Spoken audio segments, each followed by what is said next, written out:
राधे राधे दोस्तों, स्वागत है आप सबका हमारे चैनल पे, जहां हम कहते हैं लड्डू गोपाल के बारे में बहुत सारी और समझदारी की बातें। दर्शन कीजिए प्यारे प्यारे बच्चों के और दर्शन के खूब लाभ उठाइए। आप सभी से हमेशा मैं इतनी सुंदर सुंदर कहानियां लेकर आती हूँ आप सभी के लिए। ये कोई मनगढ़ंत कहानियां नहीं है, ये सच में हुआ है लोगों के साथ और आज भी होता है।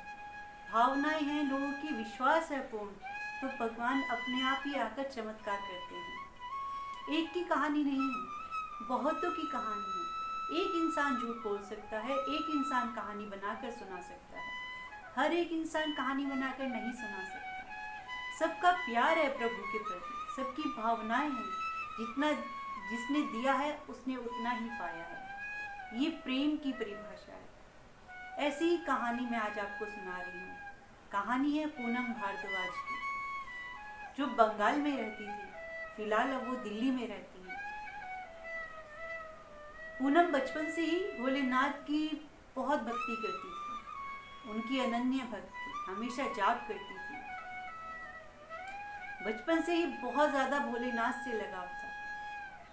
हर वक्त प्रभु के व्रत भी रखती, पूरी उनकी उपासना करती थी। सन 2012 में उनकी एक दोस्त ने उनको लड्डू गोपाल गिफ्ट में दिए। जब लड्डू गोपाल घर आ गए तो वे उनकी सेवा करने लगी।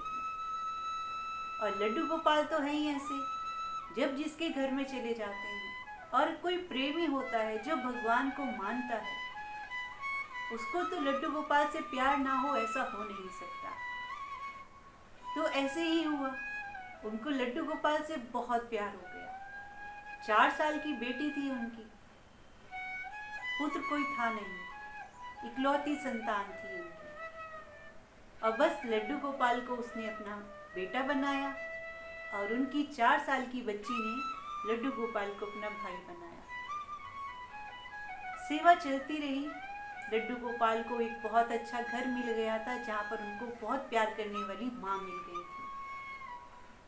और लड्डू गोपाल तो है ही ऐसे, जहाँ जाते हैं सबके मन को मोह लेते हैं। सन 2016 में पूनम की बहुत ज़्यादा तबीयत खराब हुई। इतनी तबीयत खराब हुई कि उनको एडमिट होना पड़ा।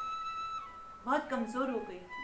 हालात ऐसे हो गए थे कि शायद उनकी ज़िंदगी का आखिरी समय हो। लेकिन जो भगवान के भक्त होते हैं वो भगवान को नहीं छोड़ते। वहाँ पर भी वे भगवान का नाम जाप करती रही और उस युद्ध को भी वो लड़कर घर आ गई। थोड़े समय बाद उनकी पुत्री जैसे जैसे बड़ी हो रही थी, उनसे कहने लगी, मम्मा सबके भाई हैं, मेरा भाई क्यों नहीं है? मुझे भी भाई चाहिए। सबके भाई हैं, सब राखी बांधते हैं, मेरा भी भाई होना चाहिए। अब लड्डू गोपाल को अपनी तरफ से कहने की कोशिश करती। छोटी सी बच्ची ड्राइंग बनाती जिसमें एक भाई होता और एक बहन होता, और दोनों एक दूसरे का हाथ पकड़ के जैसे कहीं जा रहे हैं। कभी राखी बांधते हुए फोटो बनाती, तस्वीरें बनाती और लड्डू गोपाल को दिखाती। उसकी ये सब बातें देख देख कर पूनम जी और उनके पति के मन में आया, बच्ची का इतना मन है, इतना भाव है इसको अपने भाई की ज़रूरत है, तो हम क्यों ना एक बार ट्राई करते हैं। वो लोग डॉक्टर के पास जाते हैं। डॉक्टर सारे टेस्ट करते हैं। टेस्ट करने के बाद डॉक्टर कहते हैं कि अब ये नहीं हो सकता। उन्होंने मना कर दिया बिल्कुल कि अब आपके यहाँ बेबी नहीं हो सकता, आप बहुत कमज़ोर हो चुकी हैं।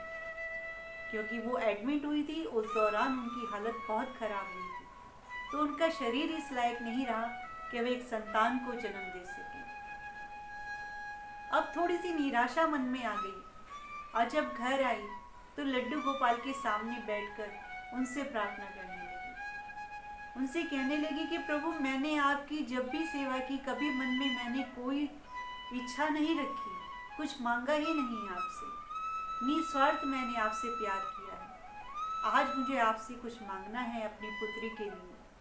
मैं चाहती हूँ कि मेरे यहाँ पुत्र हो, इसका भाई हो। उनका नाम माधव रखा हुआ है। उनसे प्रार्थना की कि माधव, मेरी बच्ची की ये इच्छा पूरी कर दो, इसको एक भाई दे दो। अब प्रभु तो कृपालु हैं, जब डॉक्टर ने भी मना कर दिया, उस समय 2 महीने बाद ही पूनम को पता लगा कि वे प्रेग्नेंट है। घर में खुशी की लहर जाग उठी। भगवान से जो मांगो भगवान ना दे, ऐसा तो हो ही नहीं सकता। वो तो बिना मांगे ही सब कुछ दे देता है। मन में और विश्वास हो गया प्रभु के प्रति। एक दिन वह सो रही तो उनको सपने में कृष्ण भगवान आए। आकर बोले कि अगला महीना जो आ रहा है ना, वो थोड़ा कष्टदायी है, तुम अपना ध्यान रखना। 7वां महीना चल रहा था, अगला महीना 8वां महीना था।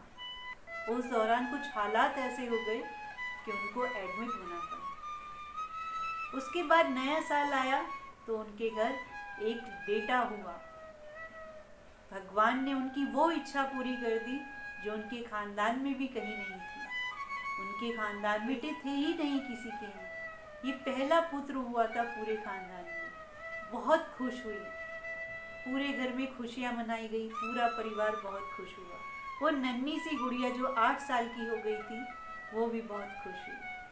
पूनम ने घर जाकर लड्डू गोपाल के सामने अपने पुत्र को उनके चरणों में रख दिया और बोला, माधव, ये आपका चमत्कार है जो आपने मुझे इतनी खुशियाँ दी हैं। आप कुछ भी कर सकते हैं। प्रभु को ही सौंप दिया और प्रभु से उसका आशीर्वाद दिलवाया। उसके बाद पूनम के मन में प्रभु के प्रति और भाव बढ़ गया। मन में आया कि अब मैं बड़ा विग्रह लेकर आती हूँ।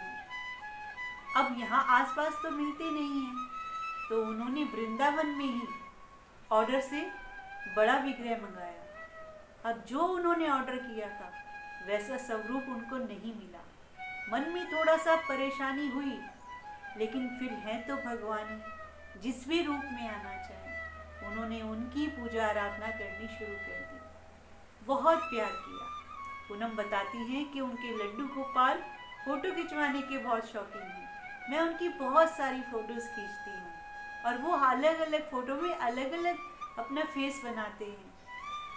इतनी सुंदर भावनाएं देखी। उन्होंने बताया कि एक दिन मैं दूध में मिश्री डाल दी और हिलाना भूल गई, तो मैंने देखा कि चम्मच अपने आप ही गिलास में घूम रहा था। तो मुझे याद आया, आज मैंने जो मिश्री डाली है वो मिलाई नहीं। तो कहती है, मेरे घर खुद भगवान बैठे हैं, कोई विग्रह नहीं है, मेरे घर खुद प्रभु बैठे हैं। इतनी आस्था, इतनी बातें, इतना चमत्कार, और कैसी बातें जाननी है आपको। और मैं आपको क्या बताऊं कि आपके मन में भाव आ जाए कि आप लड्डू गोपाल की सेवा करें। मैं तो चाहती हूँ घर घर में लड्डू गोपाल हैं। हर घर में लड्डू गोपाल होते हैं और हर घर में लीलाएं होती हैं। आज की मैं आपको लीला बताती हूँ। आज देखिए, इन्होंने हरी पोशाक पहनी है। जो मैंने सिली थी कि मैं इनको पहनाऊंगी तीज पर। कल से ही मेरे दिमाग में चल रहा था कि भाई कल तो तीज है, 17 तारीख की तीज है, दिमाग में ये चल रहा था। और आज सुबह उठते ही मैंने इनको पूरे हरे वस्त्र पहनाए, झूले पर बिठाया। इनके हिसाब से, त्योहार के हिसाब से मैंने आज आलू पूड़ी बनाई। और देखिए, आज तीज है नहीं। इतनी बुद्धि अपने प्रेम में इन्होंने मेरी लगा ली है कि मुझे दिन वार भी नहीं पता होता। ऐसे ही पीछे संडे को मैंने फास्ट रख लिया कि आज मंडे है, क्योंकि समय और तारीख का तो ख्याल ही नहीं है। कब दिन हो रहा है, कब शाम हो रही है, पता ही नहीं है। प्रभु के प्रेम में कैसे दिन बीत जाता है। तो प्रभु से जुड़ने की इतनी मस्ती है ना कि कुछ होश नहीं रहता इंसान को। इस ऐसी दुनिया में जहाँ इंसान पल पल दुखी है अपने दुखों से, उस दुनिया में मस्ती में आ जाना और भूल ही जाना क्या दिन है, क्या तारीख है। ऐसा जीवन किसी को मिल जाए तो क्या ही दिक्कत है, क्या ही दुख रह जाएगा जिंदगी में। हर पल खुशी तो रहेगी ना। जब मन खुश है, समय नहीं है कुछ गलत सोचने के लिए, सब अच्छा ही हो रहा है। और इतनी सुंदर पोशाक बनी है और इतना सुंदर स्वरूप आया है, भगवान बहुत सुंदर लग रहे हैं। और ये देखिए, अपना प्यार भी खुद ही पा लेते हैं। ये देखिए, ये मेरा बेटा गया था बाहर और वो इनके लिए ले आया। कभी चॉकलेट ले आएगा, कभी जो उनको जो चीज़ मिलेगी ना तो मन में आएगा कि लड्डू के लिए ले जाऊं। तो वो ये जरूर ले आएगा। तो भगवान अपने आप ही सबसे प्यार करा लेते हैं, बस एक थोड़ी सी आस्था होनी चाहिए। आप घर में लाइए, घर में सब बदलते हैं, सबको ये ऐसा कर देते हैं कि सब इनसे प्यार करें, पूरा घर का माहौल बदल जाता है। एक बात लाइए तो सही, विश्वास तो कीजिए, देखिए तो। सिर्फ लाकर मंदिर में नहीं रखना, आप लाकर इन्हें अपने कमरे में रखें, इनका अच्छा सा सिंहासन बनाकर बिठाएं, इनको भोग लगाएं जो भी कुछ आप खाते हो, और फिर देखिए इनका प्यार कैसे भर भर के लुटाते हैं।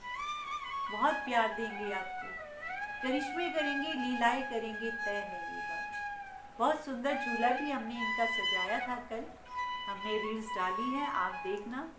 तो वो बहुत ही सुंदर दर्शन दे रहे हैं, बहुत ही सुंदर लुक आया है ड्रेस का, बहुत ही प्यारे लग रहे हैं। प्रभु विश्वास कीजिए, प्रभु चमत्कार करते हैं। जैसे पूनम जी की जिंदगी में हुए हैं ऐसे बहुत सारे चमत्कार हैं, बहुत सारी ऐसी घटनाएं हैं, ऐसी बातें हैं जो काल्पनिक बिल्कुल नहीं है, लोगों का अनुभव है, लोगों की जिंदगी में हुआ है वो सब। तो आप लड्डू गोपाल को जरूर लेकर आए, बहुत सेवा करें जितनी हो सके।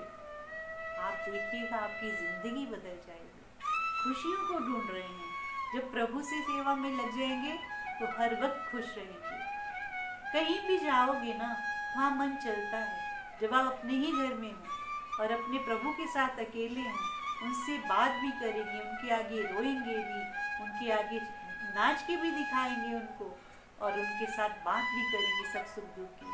प्रभु तुम्हारी सारी बातें सुनेंगे, आकर तुम्हारी सारी समस्याओं को खत्म करेंगे। आप विश्वास तो कीजिए, विश्वास में कमी है, सेवा में कमी है, लाइए सेवा कीजिए, अच्छे अच्छे वस्त्र पहनाइए, खुद से सिलिए। मैंने इनके लिए फैक्ट्री में बोला था कि लड्डू गोपाल की ड्रेस हर जगह नहीं मिलती बड़े विग्रह की, तो मैंने जहाँ इनके बेसिस बनते हैं मैंने वहाँ पर ऑर्डर किया था, एडवांस भी दे दिए थे, वहाँ से भी इनकी ड्रेस बन नहीं पाई, एडवांस भी वापस। अब इसमें ऐसा क्या हो सकता है कि फैक्ट्री से भी ड्रेस ना बने? ऐसा तो नहीं हो सकता ना, उनका तो काम ही सामान बेचना है, खरीदने वाले लोग चाहिए। और एक नहीं 3-4 सेट बनवाए थे, तीनों के एक जैसे।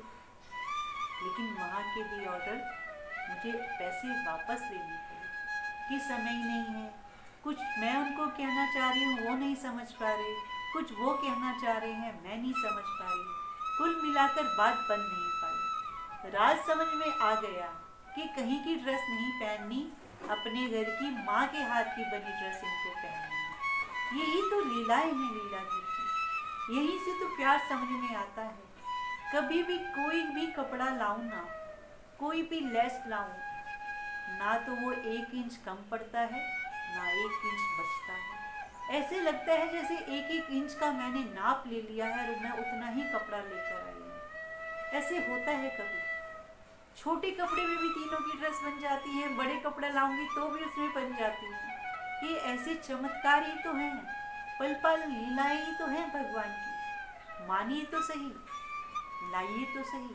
हमेशा कहती हूँ विश्वास रखिए और लड्डू गोपाल को घर लेकर आइए, और फिर देखिए कैसे आपकी ज़िंदगी बदलेगी, आप बदलेंगे। और आप जब खुश होंगे तो पूरा परिवार अपने आप ही खुश रहने वाला है। तो चलिए मिलेंगे अगली वीडियो में, तब तक के लिए राधे राधे, जय श्री कृष्णा, जय श्री श्याम।